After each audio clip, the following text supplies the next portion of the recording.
हरदी तेल चुपर के तय हो गच वो दूसर के। तन हरदी तेल चुपर के तय हो गच वो दूसर के। मुल कैसे भुलाए वो घर दूसर बसाए ना। मुल कैसे भुलाए वो घर दूसर बसाए ना।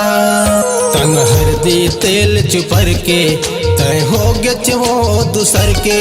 तन हरदी तेल चुपर के तय हो गच वो दूसर के। मुल कैसे भुलाए वो घर दूसर बसाए ना। मुल कैसे भुलाए वो घर दूसर बसाए ना।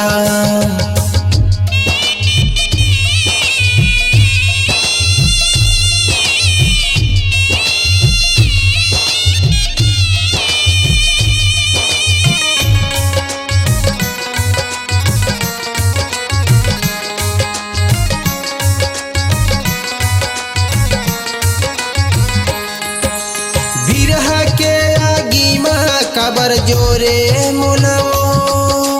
बिना कसूर बताए कबर छोड़े मोलाओ। बिना कसूर बताए कबर छोड़े मोलाओ।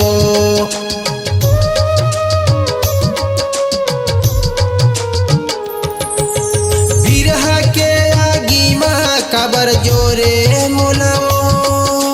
बिना कसूर बताए कबर छोड़े मोलाओ।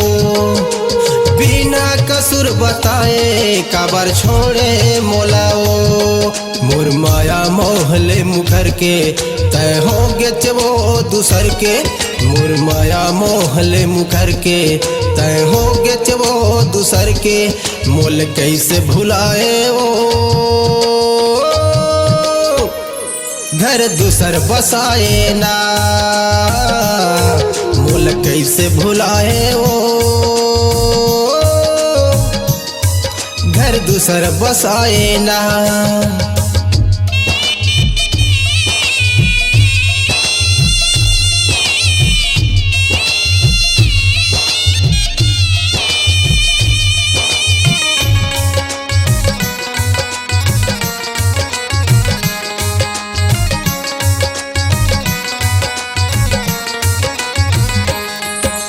दिल दरिया के रानी कोई किनारा नहीं है वो। तोर छोड़ के मुल पगली कोई सहारा नहीं है वो। तोर छोड़ के मुल पगली कोई सहारा नहीं है वो।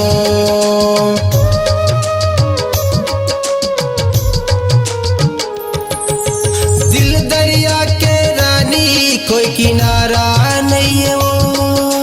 तोर छोड़ के मुल पगली कोई सहारा नहीं है वो। तोर छोड़ के मुल रानी कोई सहारा नहीं है वो। मोर माया मोहले मुखर के तय हो गच वो दूसर के। मोर माया मोहले मुखर के तय हो गच वो दूसर के।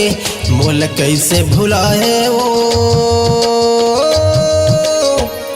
घर दूसर बसाए ना। मुल कैसे रोआए वो घर दूसर बसाए ना। तन हरदी तेल चुपर के तय हो गच वो दूसर के। तन हरदी तेल चुपर के तय हो गच वो दूसर के। मुल कैसे भुलाए वो घर दूसर बसाए ना। मुल कैसे भुलाए वो घर दूसर बसाए ना। मुल कैसे भुलाए वो घर दूसर बसाए ना। घर दूसर बसाए ना। घर दूसर बसाए ना।